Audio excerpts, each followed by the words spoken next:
Novel तेरे इश्क में लास्ट एपिसोड। आज कितने साल बाद वो तीनों मिलकर बैठे थे। खुशियों से भरा माहौल जिसमें अब गम दुख का दूर दूर कोई इम्कान नहीं था। कुछ रंजिशों ने, कुछ गलत फहमियों ने उन तीनों की दोस्ती में दरारें पैदा कर दी थी।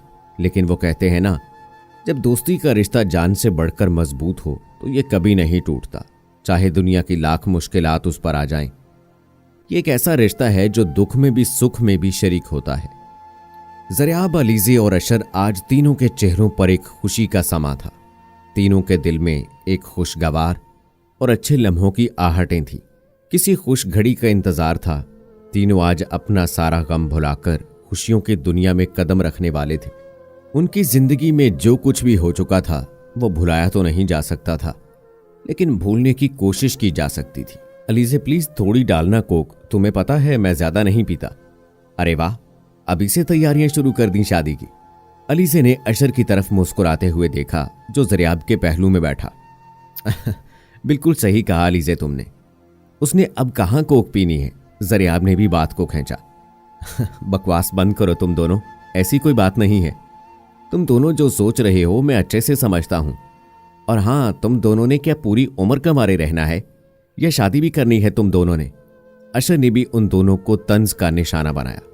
अलीज़े मैडम से पूछ लीजिए, हम तो तैयार बैठे हैं, बस यही कह रही हैं अशर की शादी के बाद। ज़रियाब ने सारी बात अलीज़े की तरफ डाली। तो और क्या, मेरे इकलौते दोस्त की शादी होगी, सारी रीजें पूरी करूंगी मैं। और प्लीज अशर और ज़रियाब एक बात कान खोलकर सुन लो तुम दोनों। क्या? दोनों एक ही वक्त में कहा। शादी की सारी अरेंजमेंट्स में मेरी हेल्प करनी है। अब मैं अकेली क्या देखूंगी सब कुछ, ऊपर से तुम दोनों निकम्मे, ना कुछ पता है। जैसे अलीज़े ने कहा, दोनों ने मिलकर कहकहा लगाया। अलीज़े ने हैरानगी से पूछा, क्या हुआ है, क्यों हंस रहे हो तुम दोनों? अभी बात हुई नहीं और पहले ही वेडिंग प्लानिंग? ज़रियाब ने हंसते हुए कहा, तो कितना वक्त रह गया, कल जा ही रहे हैं। क्या पता विश्मा के घर वाले ना माने? ज़रियाब ने सवाल किया। क्या मतलब ना माने? हो ही नहीं सकता कि वो इस रिश्ते से इनकार करेंगे। और प्लीज खुशी के मौके पर तुम अपनी सड़ी हुई बातें ना किया करो। अच्छा भाई ठीक है। यारा तेरी यारी को मैंने तो खुदा माना, याद करेगी दुनिया तेरा मेरा अफसाना। तेरे जैसा यार कहाँ कहाँ ऐसा याराना। अच्छा अशर, विश्मा पहुंच गई घर? अलीज़े ने अशर से कहा। हाँ पहुंच गई, वो तो सुबह ही निकल गई थी। चलो अच्छा है। अब्बाजान, आप क्यों नहीं मान रहे? शहर में बहुत सी सहूलियात मुयस्सर हैं। विश्मा वलीद साहब के सामने बैठी उनके हाथों को अपने हाथ में लिए कहा। नहीं बेटा, तुम्हें तो पता है ना, मुझे शहर में रहना अच्छा नहीं लगता, इतनी ट्रैफिक शोर। अब्बाजान, मैंने वहां शहर में इतना शानदार घर लिया है आप दोनों के लिए, और आपको पता है ना मेरी ख्वाहिश थी कि मैं अपने अम्मी अब्बा को एक बड़ा सा घर लेकर दूं, तो अब क्यों मना कर रहे हैं? पर बेटा, परवर कुछ नहीं, अब्बा बस जा रहे हैं, लेकिन एक शर्त है। क्या? तुम्हारी डोली इसी घर से उठेगी। जैसे वलीद साहब ने कहा, विश्मा ने कहकहा लगाया। अरे अब्बा जान, आप फिक्र मत करें, यहां से उठेगी। इस बात पर सुरैया बेगम और वलीद साहब भी हंस दिए। अब गम का शायद कोई मकान न था। शायद अब दोनों के नसीबों में सिर्फ खुशियां थीं। लेकिन ये तो जिंदगी है, कहीं पर खुशियों के इम्तिहान से आजमाती है तो कहीं पर गम के इम्तिहान से। लेकिन अगर इंसान इन इम्तिहानात को पास कर ले तो फिर खुशियां नसीब होती हैं, फिर गम में भी खुशी महसूस होती है। ज़रियाब, सब चीजें रख ली ना, सब गिफ्ट्स? अलीज़े ने गाड़ी में बैठते हुए कहा। हाँ सब कुछ रख लिया। वो दोनों आज विश्मा के आबाई गांव रवाना हो गए थे जहां उसके वालिदैन रहते थे। आज सिर्फ खुशी का दिन था। खुशियों ने आखिरकार अशर के दरवाजे पर दस्तक दे ही दी। उजाला अब उसकी जिंदगी में आ चुका था। अंकल, अब कैसे हैं आप? अलीज़े ने बड़े शाइस्ता अंदाज में कहा। अल्लाह का शुक्र है बेटा, अब थोड़ा थोड़ा चलने की कोशिश करता हूं, बाकी सब ऊपर वाले का कर्म है। और अल्लाह का शुक्र गुजार कि उसने मेरी बेटी को इतना काबिल बनाया कि वो खुद अपने पैसों से मेरा इलाज करवाया। अंकल, इसमें कोई शक नहीं है कि आपकी तरबियत और इस्लाह से विश्मा यहां तक पहुंची है। नेक वालदैन की फर्मा बरदार औलाद ही होती है। अच्छा अंकल, मैं आपसे आज एक जरूरी काम से आई हूं। क्या बेटा? अंकल, आपको अगर बुरा ना लगे तो क्या मैं विश्मा का हाथ अशर के लिए मांग सकती हूं? जैसे अलीज़े ने कहा, वलीद साहब वहीं चुप हो गए। अंकल आप तो पहले ही अशर से मिल चुके हैं, बहुत नेक मिजाज इंसान है वो, और मुझे पूरा यकीन है कि वो विश्मा को पूरी जिंदगी खुश रखेगा।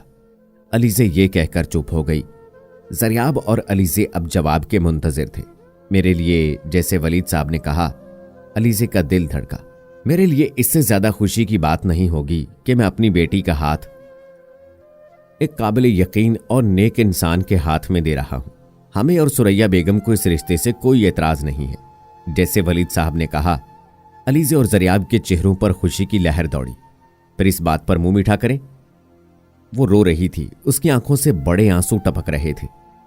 अशर तुम्हें पता है ना, मैं अपने अम्मी अब्बा के बगैर नहीं रह सकती। मंगनी तक तो ठीक था, तुमने तो सीधा छक्का ही मार दिया, मतलब शादी की डेट भी फिक्स कर दी।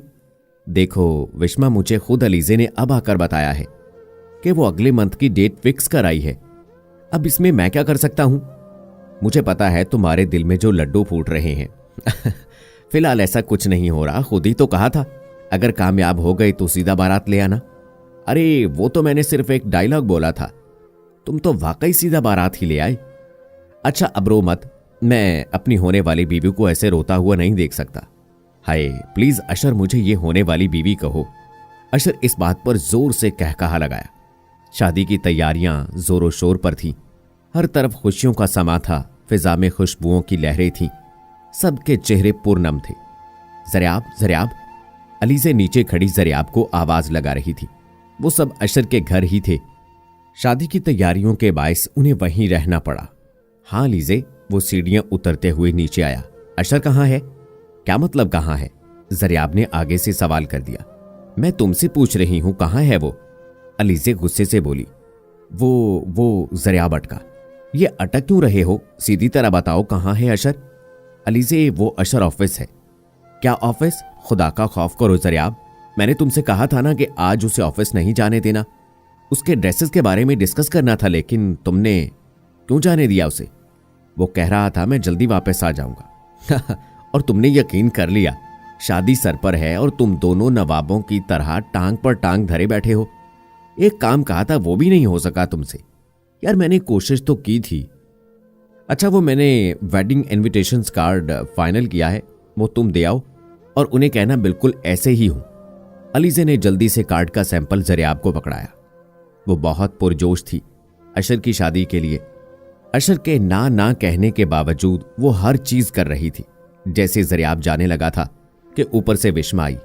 अस्सलाम वालेकुम। वालेकुम अस्सलाम। विश्मा आओ, अंदर आओ, मैंने ही तुम्हें बुलाया है, अलीज़े ने विश्मा की तरफ देखते हुए कहा। ज़रियाब विश्मा की तरफ मुस्कुराता हुआ देखकर बाहर चला गया। अच्छा विश्मा, मैंने तुम्हें बताना था कि शादी का ड्रेस आज रात तुम अशर के साथ लेने जाओगी। मैं चाहती हूं तुम दोनों की पसंद का ड्रेस हो। अलीज़े, इसकी क्या जरूरत है? क्या लहंगा नहीं पहनना तुमने अपनी शादी पे? नहीं, मेरा मतलब है कि तुम खुद ही ले आओ, इसकी जरूरत है।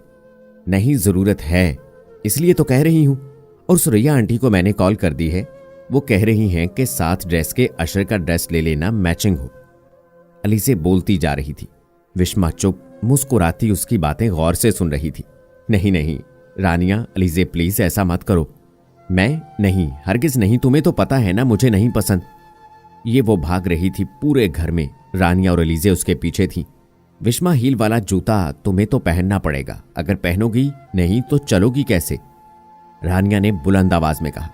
विश्मा ऊपर से नीचे आई थी कि सामने से अशर से टकराई। शुक्र है अशर तुम आ गए। क्या हुआ विश्मा? अशर पीछे हट जाओ, तुम दरमियान में मत आना, अलीज़े ने अशर को कहा। हुआ क्या है? होना क्या है, आपकी होने वाली बीवी को प्रैक्टिस करवा रहे हैं कि वो हील वाला जूता पहनने की। अगर पहनेगी नहीं तो शादी वाले दिन चलेगी कैसे? रानिया ने कहा। नहीं नहीं प्लीज, मैंने कभी नहीं हील पहनी। रानिया, यार तुम्हें तो पता भी है मुझसे ये हील पहनकर नहीं चला जाता, तो क्या शादी वाले दिन लहंगे के नीचे चप्पल जूता पहनने का इरादा है? रानिया ने हंसते हुए कहा। अशर तुम बताओ क्या करूं मैं? अलीज़े, रहने दो, अगर विश्मा हील वाले जूते में कंफर्टेबल नहीं है तो कोई नॉर्मल हील वाला जूता ले ले, और मैं नहीं चाहता कि इसके चक्कर में उसे कोई चोट लगे। वाह वाह, चुप करो मजनू, आज शाम को ये तुम्हारे साथ ये हील पहन कर जाएगी ताकि इससे प्रैक्टिस हो। अलीज़े और रानिया के दबदबे से विश्मा को हील वाला जूता पहनना पड़ा। जैसे वो गाड़ी से बाहर निकली, अभी थोड़ा आगे बढ़ी थी कि अचानक लड़खड़ाई, लेकिन अशर ने उसे गिरने से पहले ही थाम लिया। फिक्र मत करो, तुम जब जब गिरोगी मैं तुम्हें ऐसे ही थाम लूंगा।